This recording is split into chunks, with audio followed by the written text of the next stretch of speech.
Before we get started with today's podcast, a quick announcement. During the first 2 seasons of the Real Chili podcast, our listenership has grown tremendously. Students and alumni, young and old, all tune in every week to hear the show. We have listeners across the country and even a few listeners internationally. If you or someone you know is interested in advertising to a Marquette-centric audience on our podcast, let us know. You can email us through our website, realchili.com, or reach out to us on Twitter at realchilipod. Again, that's visit our website at realchili.com or reach out to us on Twitter at realchilipod. And now, the show. Welcome to the Real Chili Podcast. And the Golden Eagles of Marquette University in Milwaukee are bound for the Final Four for only the third time ever. 5 seconds left. Marquette down by 1, trying to avoid the upset. Blue the drive, the left hand. It's good. 1 second to play. Vander Blue has put Marquette in front by 1. And I want to win every day as basketball players, as students, and I want to win every day, most importantly, as people. Welcome, ladies and gentlemen, to the Real Chili Podcast. I'm your host, Mike Lavender. I am joined by my 2 esteemed colleagues, Brian Henry, Pete Worth, for the first edition, fellas. We're back! Woo! The summer edition of the Real Chili Podcast. How you fellas doing? I've missed you guys tremendously, first of all. Ready to dive deep into all of the things that have happened so far in this Marquette basketball offseason. And I'm just glad to see Brian and his excitement this early in the morning out in Phoenix. There's going to be a lot of yelling on this episode, I feel. I have a critical question. Like, it's great to get the gang back together. Why Mohan and Pond just AWOL, just no shows? I mean, their level of dedication to give the people of the Marquette basketball community off-season content, quite frankly, I find deplorable, and I'm very disappointed.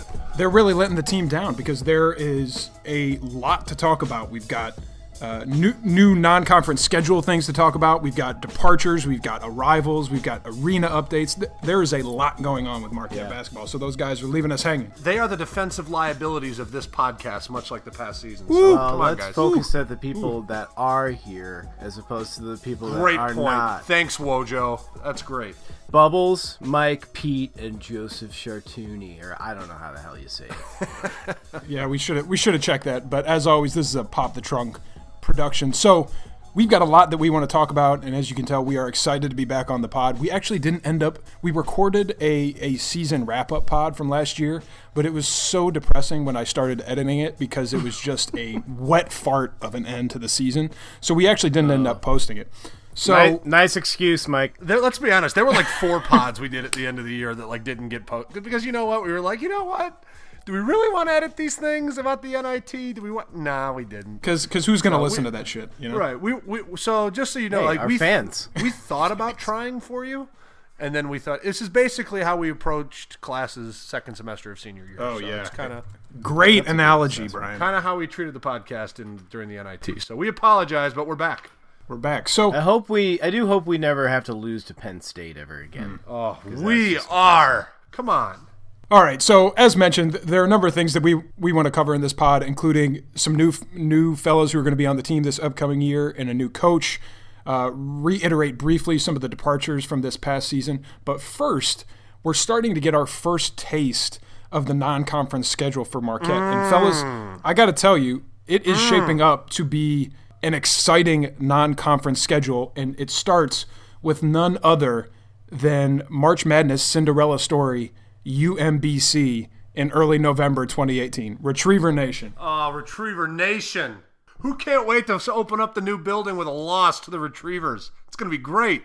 Oh. We might lose in the Twitter game, but I don't think we're going to lose on the court given that UMBC loses definitely their 2 best players in the Dynamo.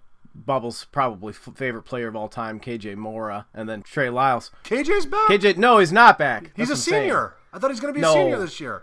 No, he's not. Guaranteed. He's gone. He was a senior. You sure? Yeah, positive. He gone. Yeah, KJ Morrow was a senior. So here's a question for you. Were we scheduling UMBC before their run, or was that a quick reaction where we see them doing what they're doing last year in the NCAA tournament, and then we're like, hey, that'd be a good opener to have? What's your gut on that, Pete Worth? Oh, I think it was a reaction to their victory for sure. And I think they had an opening. Yeah. I don't know. I mean, that's what I think. I don't know for sure.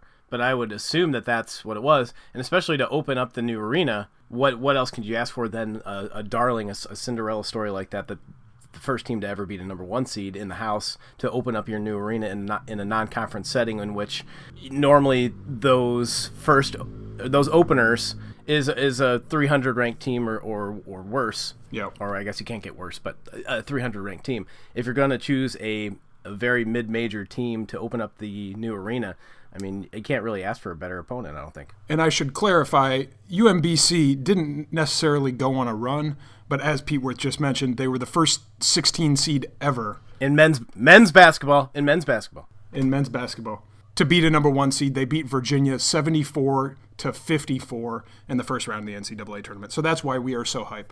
And their coach is still there somehow.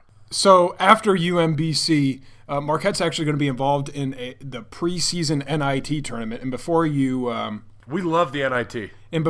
we love the NIT. Big fans. We had so much fun at the end of last year, running it back to start this year. Can't quit the NIT. It's hard for Marquette to do. But I can tell you what, some of the potential teams that we could face off against in the preseason NIT include Kansas, Louisville, and Tennessee. So maybe. Well, we're not going to play all of them, so you're in luck, Brian. Well, yeah, but I'm just saying, let's not get excited about playing Kansas. At most, it's 2 L's. Yeah. Right.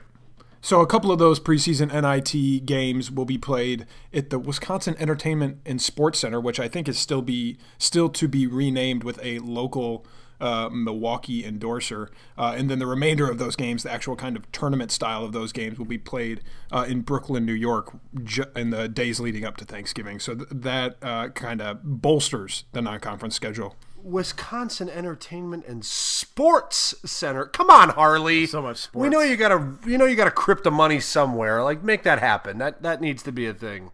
I love how the entertainment is first also. Yeah. Because Kevin Hart will be the first event in the WESN. I think all the Real Chili members should be in attendance for that.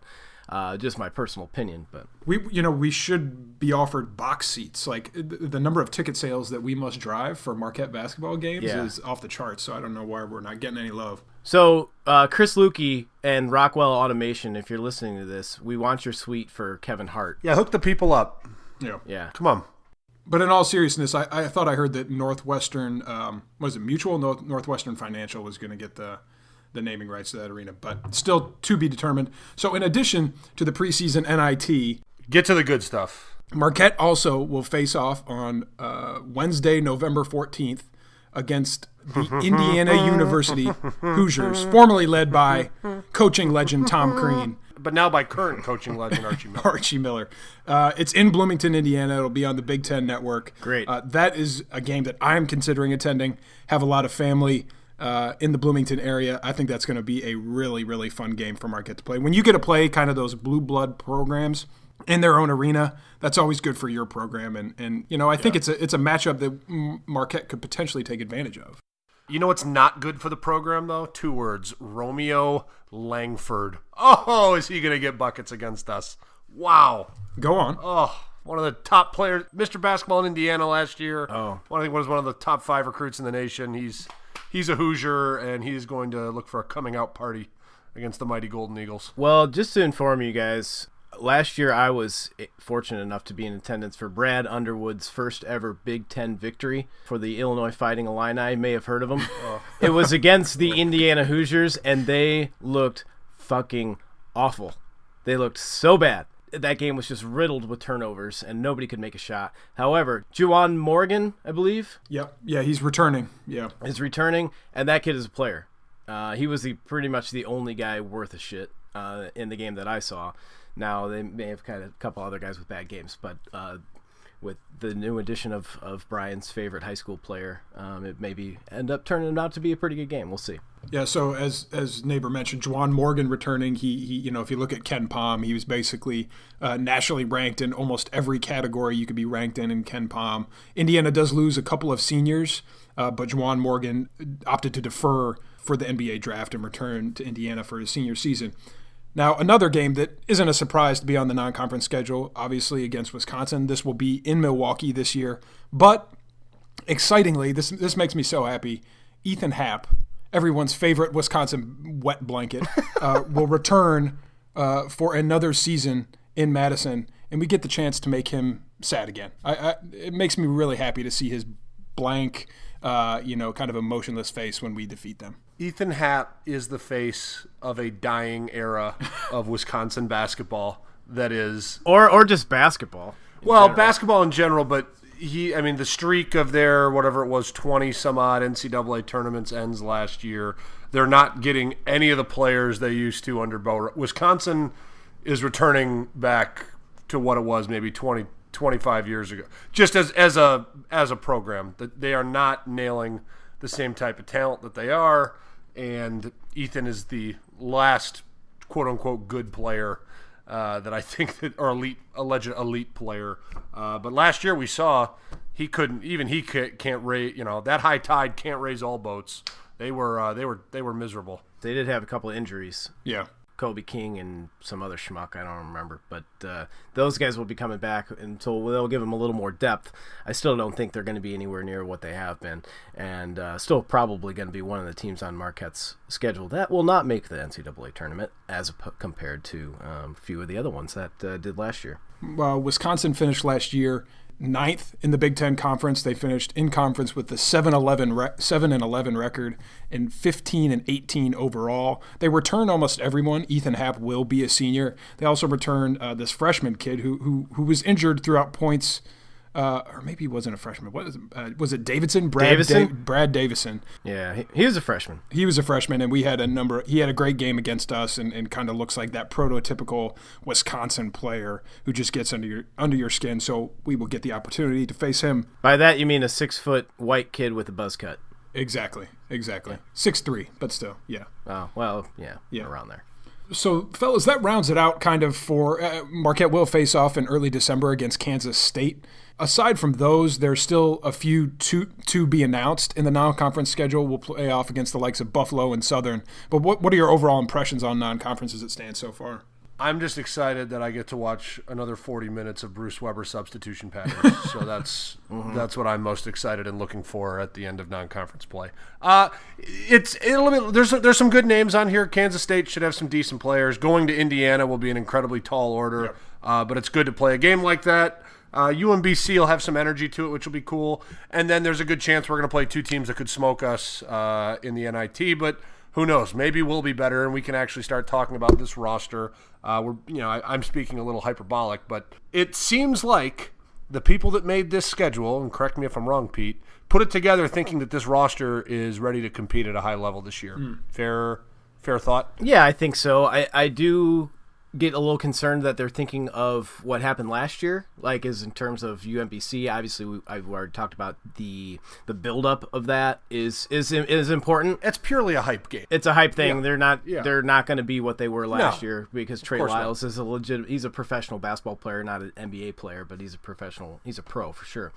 And then Buffalo, who just dominated Arizona, as Bubbles, you probably recall. I may have lost some money on that game, but they return a couple of those 3-point shooters that dominated Arizona. So I think it's going to be our best non-conference schedule in a long time for sure. I just think that maybe some of those teams that we see and that are fresh in our memories may be a little worse than they were last year. No, Brian, I think that's a great point, that this is a schedule that you put together when you think you've got a team that can compete, which is certainly something we haven't seen a lot of in the past couple of years, with exceptions here and there. Yeah, and obviously you got the Kansas and in the preseason NIT, Kansas, Tennessee, Louisville, 2 of those games, obviously huge. Kansas State, huge. Indiana, big. I mean, yeah, so it's much, much better.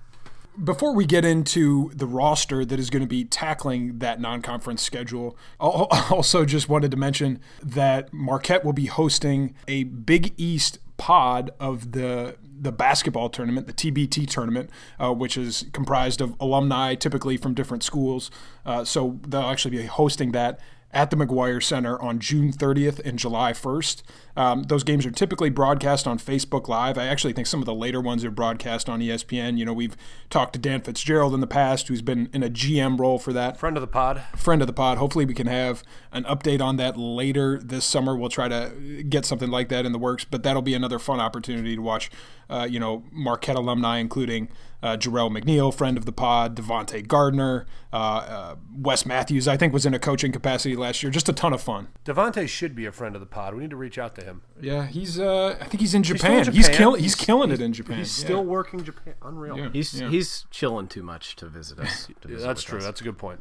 So that's kind of the quick and dirty of the TBT tournament. Hopefully we'll have more for that, more on that coming soon. But fellas, let's quickly go over the departures from last season, because there are just a couple. Obviously, Andrew Rowsey graduated. Rowsey has been trying out for some NBA teams. He's tried out for the Detroit Pistons and the Milwaukee Bucks within the past couple of weeks, and he reportedly, according to reports on Twitter from verified sources, he will be trying out with the Toronto Raptors, the Dallas Mavericks, the LA Lakers, and the Sacramento Kings. So I think, we're not going to beat around the bush, and that it may be a bit of an uphill climb for Rowsey to make it into the NBA, at least on this first try, but it seems like there at least is some interest from NBA teams and someone who can shoot the ball lights out. Hey, throw him on the end of the bench for the Houston. I'm good with that. Jacking up threes from Paul and Harden all night long. Spot up shooter. All right, Brian's not going to say anything because he wants us to gloss over this. The other departure that we wanted to mention was obviously Harry Froling, who left. Sorry, Mike. I am just fully on the Rowsey and the NBA bandwagon now that I see bubbles. Oh, get it. Yes. Get over it. No, we're spending more time on this than we needed to. Can we please play taps for Harry Froling's college basketball career? If you can do that in the background, yeah, go ahead, Brian. I'll see if I can look that up for you. I'll see if I can add it in.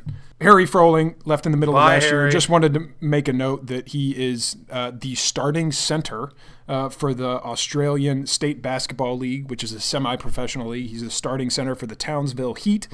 He's averaging 13.8 points per game on 34% shooting from the field. Give me those rebounding numbers. 34% shooting from three, and he's leading the team with 12.6 rebounds per game. Yeah! Attaboy, Harry. Attaboy.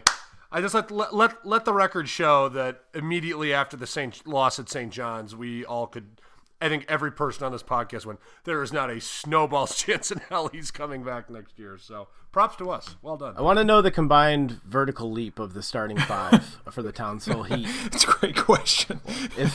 If Harry Froling's averaging 12.6 a game, I guess, or the rest of the league too. So the final departure from last season, not a player, but assistant coach Chris Carrawell, who played at Duke. He was an assistant coach at Marquette from 2014 to last season. Has left to become an assistant coach with Coach K at Duke. All right, so let's get on to the good stuff. Here's the meat of what we wanted to talk about today, and this is the new kids that are going to be on campus. Actually, some of them already are on campus. One, Brendan Bailey, who we've been waiting on for several years. Joseph Chartouny. I think we're going to go with that one, Chartouny. Sure. He's French-Canadian, I believe. He's from Canada. And then a couple of other folks who have joined the roster, including Coach Dwayne Killings, who's replacing Coach Chris Carrawell. So, fellas, let's start off first with the long-awaited Brendan Bailey, who was on a Mormon mission trip for a couple of years. He actually signed in November of 2015 when Marcus Howard and Sam Hauser signed their national letters of intent. He is finally on campus, and I was reminding myself, looking at a little YouTube video the other day, looking at some of his measurables. This is a long, lengthy, switchable scorer who fits in the mold of kind of where we see basketball going, where we want to see Marquette basketball going. I like the addition of this kid, and I like where his game is. I'll tell you, you know what I like? You know what I've learned about Mormon missions? Watching young Brendan, they got weight rooms on Mormon missions. Ooh, young man, they have gyms. They got gyms wherever he was at because he got big. Let me rephrase it. Bigger than what he was. Obviously, it's been a couple years, as Mike said, since he signed. But he looks like definitely looks like a grown man. So dropping his 6'8", roughly 200-pound frame in is another. You can tell what Wojo's going for here. Mike, I think you referenced earlier a Jamal Cain type, long athletic bodies that can guard multiple positions. The move to positionless basketball that we see the game doing in the NBA and trickles down to college. These are the types of guys that you want. While his build is somewhat similar to Jamal Cain, I would say that Brendan Bailey, at least obviously with a huge grain of salt looking at YouTube highlight videos, but Bailey seems to possess a little more pliability and flexibility with his, kind of different movement type and better movement type than what we've seen from Jamal Cain, but very similar directionally to Jamal Cain's build. And I assume it's been a couple years. Is he 20 years old entering this year, or was he older? Is he 21 by chance? I don't know exactly. I know he has 4 years of eligibility though. Right, coming in as a freshman at age 20 is different than at 18. It's a more mature human being. Granted, I know he hasn't been playing competitive basketball the last couple of years, but still, it's just he's an adult. Closer to being an adult than when you come in as a 18-year-old, or in Marcus's case, as a 13-year-old. So that's just how it goes. I don't think he's going to get a lot of playing time this year. What do you guys think? I mean, it's hard to predict, obviously, because we haven't actually seen the kid play against D1 athletes or even play for the last 2 years. But I just think there's with Hauser and Cain and Elliott and Ed Morrow kind of combo, and Morrow combo guard forward kind of type players that we have on this roster. I don't see him getting a lot of minutes this year.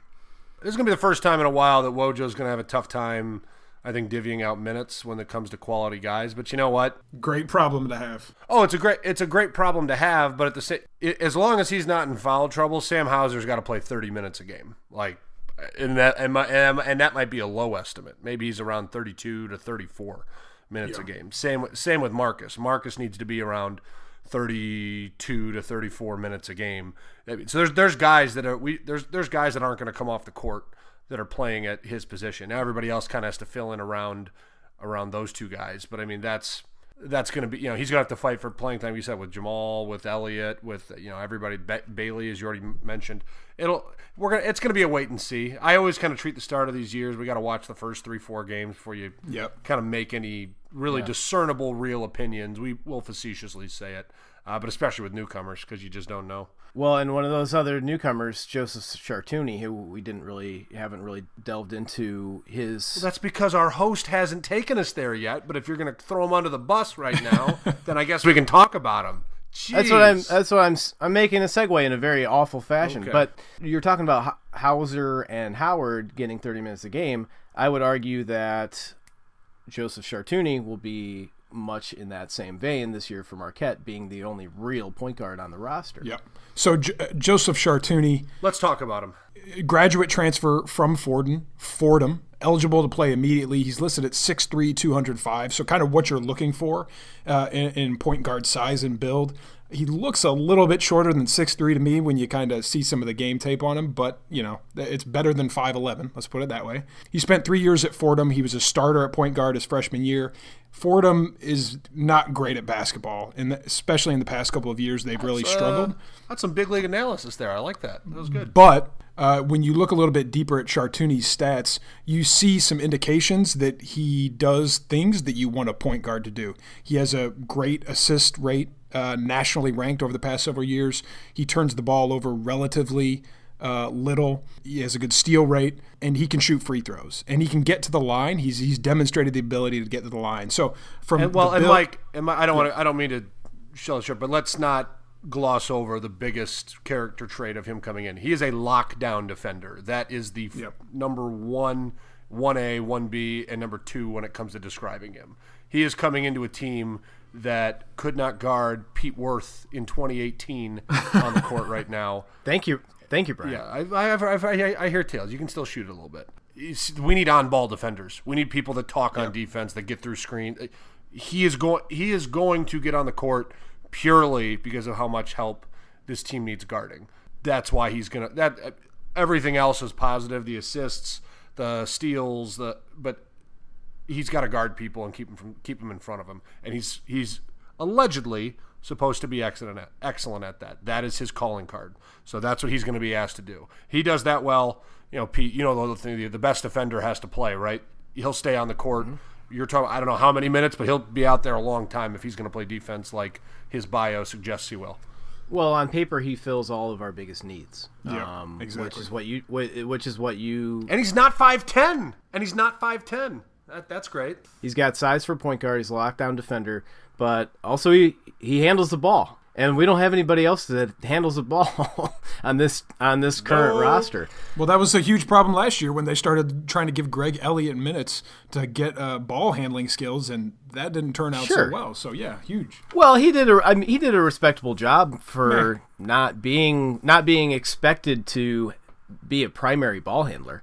I thought he did okay when he was asked to provide that role in the limited minutes that he was asked to. But they're going to have to again, much like they did a year ago, Pete. I think we all agreed they were much better when Rowsey had the ball in his hands, but Rowsey did have to go, drink water at some point, and Marcus would take the primary ball handling roles. They'll do the same thing again this year. Chartouny and Howard will likely play together a bunch, but we will never see both of them go to the bench at the same time. One of them will stay out on the court when someone's getting a rest. So it boils down to, will he provide all of those things that we just talked about, and can he provide a scoring lift when we need it too? I mean, he's not going to be asked to because we have such a dynamic offensive roster outside of him, but obviously if he's going to be playing that many minutes, you want him to be a viable threat. So I kind of want to build on this discussion by segueing from something that Brian mentioned just a couple of minutes ago, in that you want to have Sam Hauser play about 30 minutes, maybe a little bit more, certainly more depending on the situation. But the offense, Sam Hauser was really the primary and the only person last year who the offense could run through and still legitimately function. I think we saw it at points where Rowsey ran it well, but there are other points where he would just jack up a shot 5 seconds into the shot clock. So last year, the ball had to go through Hauser on the offensive end. Who can be that other person this year when Hauser needs a blow, or maybe he's having an off game, who the offense can run through? It could be Chartouny, who can distribute. Obviously, he can defend. I don't think Howard is that person the offense can go through necessarily. He's a huge offensive contributor, but I think we're kind of looking for, maybe it's Ed Morrow. I don't know. I think he's more of a rebounding specialist.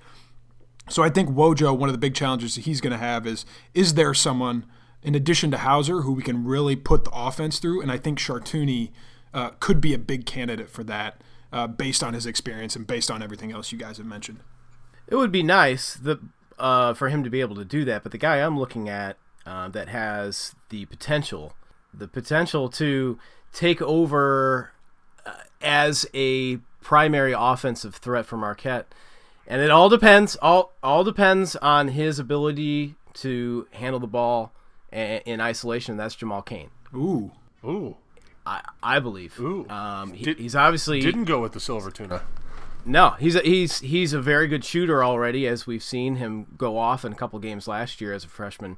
But he's got the size. He needs to work on the strength to be able to handle the ball and take defenders one-on-one and be able to get buckets, because he's got all the tools. Yeah. He just needs to, physically speaking, he just needs to work on that ball handling and be able to do it. Whether that's this year or not, I'm not sure. And there's off of him, it's worth mentioning, and it's kind of silly that we haven't now that I think about it, but Joey Hauser is the top-ranked recruit coming in this class. He was with the team technically he's not a new arrival because he was with the team in the second semester last year, redshirting after his you never see that in basketball, but a weird situation with his injuries, so he enrolled. He's expected to be a factor somehow. How big of a role? I don't know. I don't think any of us expected his brother to have as big a role he had as a freshman, so who knows? Maybe Joey surprises and does the exact same. Here's the tough thing, and this is my early season hot take, if I can throw this out at you guys. I think we are going to see, and it happens for almost every team, but I think just due to the competitiveness and the quality of players I'm looking at on this roster, I think we're going to see a December transfer again. Because there's not going to be enough minutes to go around for somebody. And someone's going to get squeezed, and they're going to feel like they're better than they are, and they're going to go. And maybe it's Elliott or Kane because one of the young guys take their spot. Or maybe one of those guys get buried, the young guys, and they decide I made a mistake in coming here. But I think just looking at this roster, there's a lot of guys that we think are pretty good, and someone's going to get stuck on the bench not playing. And that's reality. That's how it goes. Yeah, I mean, but that's the same case for almost every team in the country, right? Absolutely. Absolutely. Yeah. And we won't know until halfway through the season, once we get a good feeling on how things shake out. I think the biggest question for me going in with the new guys is Joey Hauser okay, health-wise? Yeah. Right. Ankle. Yep. You don't like messing around with anything with feet, and that's always... Well, unless you're Rex Ryan. But. Definitely edit that out too. God, neighbor, you're just... So just to reiterate on Joey Hauser, he had ankle surgery in December. As of May 2nd, according to Wojo via friend of the pod, Ben Steele at the Milwaukee Journal-Sentinel, Wojo said that Hauser has made significant progress and that he's on the court and doing individual workouts for limited amounts of time. That was May 2nd, just about a month ago. So seems to be progressing, but obviously, yeah, anything to do with the feet you want to be careful with. And actually, I should also mention, there were a number of kind of injuries that either came on at the end of the season or were present throughout last season. Sam Hauser, as of May 2nd, also was getting off of crutches. He had surgery immediately after the season, hip surgery. As of May 2nd, he was planning to rehab for the next 4 months, so 3 months from June 3rd when we're recording this. Jamal Cain severely sprained his right wrist in the NIT and wore a cast for about a month, but is close to being fully cleared, if not already. And then Greg Elliott and Ike Ecke also had some surgery, Greg for his thumb and Ike Ecke for back surgery in January. So some things to work out over the summer,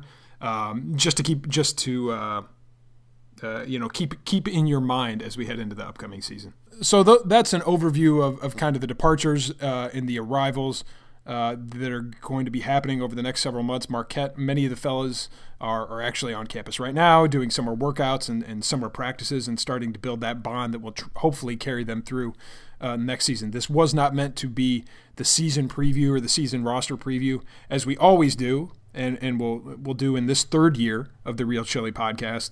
We'll do a roster preview as we get closer to October. We'll do a season preview, schedule preview, including non-conference.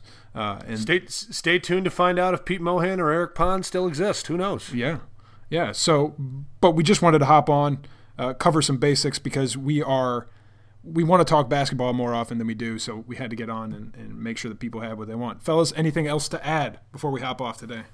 I want to hear Pete Worth's NBA Finals hottest take. Ooh. Go. I think the Cavs will win 3 games. What? That's pretty hot. Okay. I asked you asked for my hot. You asked for hot, not baby. Not lunacy. Good Lord. Okay. Well, maybe we should end it like that. Pete's probably he's been in the sun too long. I saw LeBron did say that Game 1 loss was the toughest loss of his career. And I don't blame him because that would think so too. Ridiculous. Yeah, man. Holy shit. The thing about that, I know we're talking about a completely different subject now, but George Hill's got to make a fucking free throw. J.R. Smith was an idiot, but he can't be blamed for that entire game or if George Hill makes the free throw, then they got to make one defensive stop. That's all I got to say. I mean, all I know is if I'm standing on the free throw line with 4 seconds left for the C-League intramural championship, I know how much time is left and what the score is. I mean, there's no doubt. Yeah. Well, and you wouldn't have to worry because I would have made it. Oh, okay. I just assumed that I had the ball. All right, so with that, folks, we're going to close up. I guess one last thing we should mention: there have been some departures for the NBA, primarily affecting Villanova. Omari Spellman, the freshman, Dante DiVincenzo, Mikal Bridges, and Jalen Brunson are all headed to the NBA. And several folks in the Big East and Wisconsin are also staying on their team. Ethan Happ is staying at Wisconsin, withdrew from the draft. Shamori Pons will return to St. John's, and Jesse Govan will stay at Georgetown. Is anybody else stunned that Shamori Pons came back?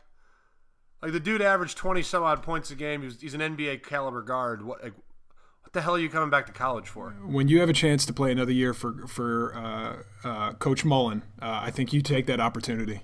And to be on that campus. Oh, there's just the beauty That of legendary Queens, New York. campus. I'm telling you, I'm sticking with this team. I've been selling it for 3 years. I think around February last year, the players finally, after a year and a half of listening to Chris Mullins' completely inaudible jargon come out of his mouth, I think they can finally understand what he's saying, and that's why they naturally got better. So Shamari must be going like, well, I can finally understand what Coach is saying. Who knows how good we could be now? But they lost a bunch of other guys too, so we'll have to. I'm not saying St. John's going to be good, but he's going to be a stud. Yeah. He'll be a Big East Player of the Year candidate. He could average 25 a game. He's the best player in the conference left for sure. All right, folks, that's going to do it for us here today on the Real Chili Podcast. We hope to be back soon with a TBT tournament update from some of the participants in that, and we'll do another. Dan Fitzgerald. We'll do another summer update or two as things develop over the summer. Maybe we get some more details about the Wisconsin entertainment and the sports arena, but we're always ready to talk basketball. Signing off for Brian Henry, who is twirling a necklace. You can't see it, but he's playing little games. For Pete Worth, and for the other fellows who couldn't make it today, I'm your host, Mike Lavender, and we will talk to you next time on the Real Chili Podcast. Enjoy your summer. Happy summer, everybody. Enjoy it.